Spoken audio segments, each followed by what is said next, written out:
This work presents the Surface Edge Explorer, a new approach to next best view planning. Models of real-world scenes can be obtained by combining individual observations from multiple views into a single 3D representation.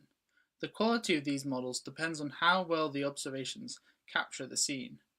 The problem of selecting and planning sensor views to obtain high-resolution scene models is known as next best view planning.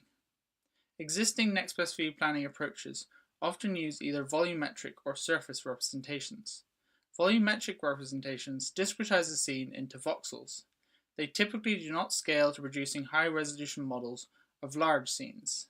Surface representations estimate surface geometry from observations.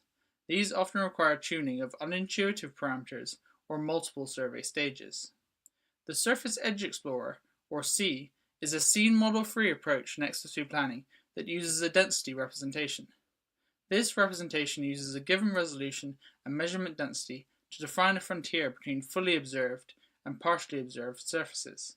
Sensor views are proposed to observe this frontier until the entire scene is observed with the chosen resolution and measurement density. SEE works as follows. Frontiers are detected by classifying sensor measurements as either core, frontier, or outlier points based on the number of neighboring points. Potential views are proposed by estimating the local surface geometry around frontier points as a plane described by a set of orthogonal vectors. Views are proposed orthogonal to this locally estimated surface plane to maximize sensor coverage.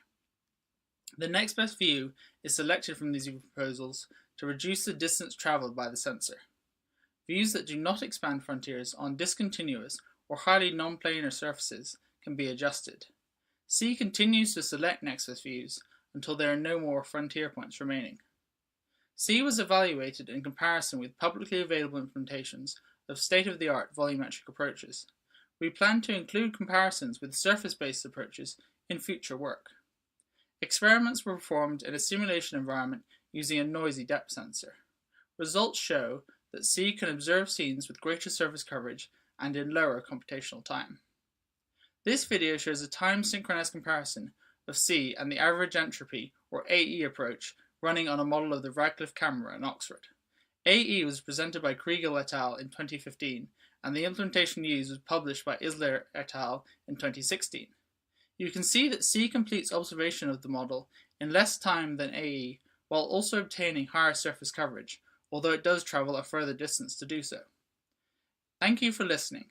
If you are interested in hearing more about SEE and our plans for future work, please visit us at our presentation stall.